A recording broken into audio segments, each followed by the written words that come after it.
Bonjour à tous. Donc aujourd'hui, je vous propose un instant lecture, une petite histoire qui est dans mon livre À la découverte de. Si ça vous convient, j'aurai le plaisir surtout de vous en lire d'autres. Donc difficile de choisir laquelle pour commencer, donc je vais les prendre à la queue leu, on va dire.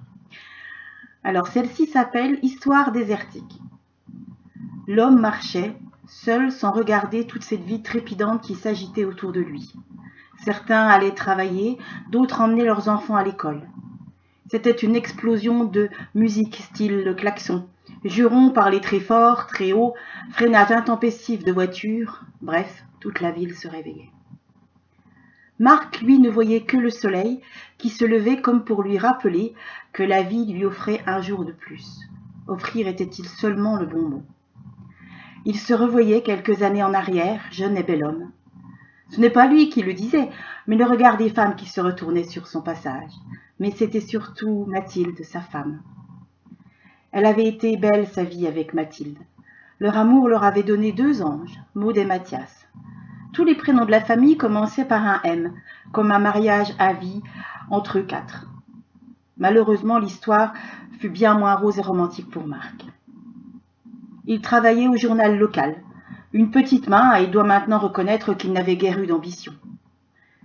Il avait une bande de copains avec lesquels il allait boire un coup le soir au café du coin pour décompresser d'un travail pas si fatigant que ça. Marc était raisonnable. Il ne buvait qu'un ou 2 cafés. Et parfois, il s'adonnait à une bonne mousse, alors que ses potes, eux, étaient plutôt genre whisky et vodka. La descente aux enfers ne vint pas de l'alcool comme on aurait pu le penser. Non, elle vint du jeu. La petite bande se mit à jouer au poker. Marc dut apprendre et comble de malchance, il apprit très vite, trop vite. Assez rapidement, il tomba dans l'addiction. La chance était avec lui dans ses petits tournois amicaux et cela ne lui procurait plus le plaisir, plus de peur qui tenaille juste avant de gagner. Il lui fallait encore plus d'adrénaline. À l'ère d'Internet, rien de plus facile. Il commença des tournois en ligne et misait de plus en plus. Si au départ Mathilde ne vit rien, quand les relevés bancaires tombèrent par hasard entre ses mains, elle fut sous le choc et n'arrivait pas à le croire. Marc lui promit qu'il allait arrêter. Mathilde y crut. Marc n'arrêta pas et l'affaire continua. Mathilde tint le plus qu'elle put, mais elle devait se protéger et surtout protéger ses enfants.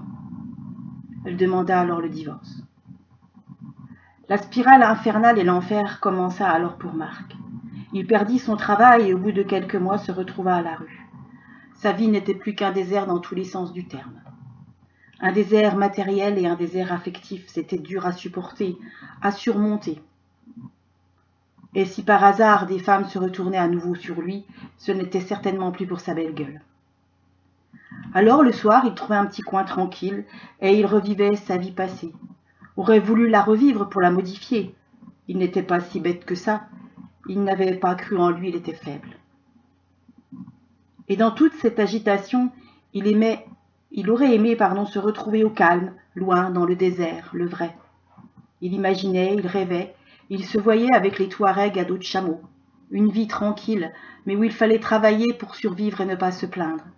Il voulait redonner un sens à sa vie, retrouver sa fierté perdue. Il voulait tout, sauf cette vie futile qui l'avait fait sombrer. Il leva les yeux vers la voûte céleste et son regard fut attiré par une étoile brillante qui avait l'air de grandir et de briller de plus en plus. Il ne put détacher ses yeux hypnotisés par cette brillance. Il n'avait pas peur, point d'adrénaline, il attendait. Et la lumière vint le recouvrir comme un manteau de douceur, de chaleur, d'amour. Il avait tant attendu pour vivre un instant pareil sans jamais pourtant y croire. Il allait rejoindre ce ciel astral. Il le percevait comme si la lumière pouvait lui parler pour le rassurer. Il ne savait pas ce qui l'attendait. La mort, une renaissance, il le saurait bien assez tôt. Il se délectait maintenant et s'apprêtait à rejoindre le plus grand désert, celui de l'univers. La lumière disparut. Au sol ne restait plus qu'un vieux manteau tout fripé, tout troué. Quelqu'un s'apercevrait-il seulement de son absence ? Rien n'est moins sûr dans un monde où la plupart du temps chacun pense à soi avant de penser à l'autre. S'il fallait une conclusion, Je dirais qu'il faut habiter notre cœur d'amour et ne pas le laisser se dessécher comme un désert. Bon, peut-être que vous trouverez cette histoire pas très gaie.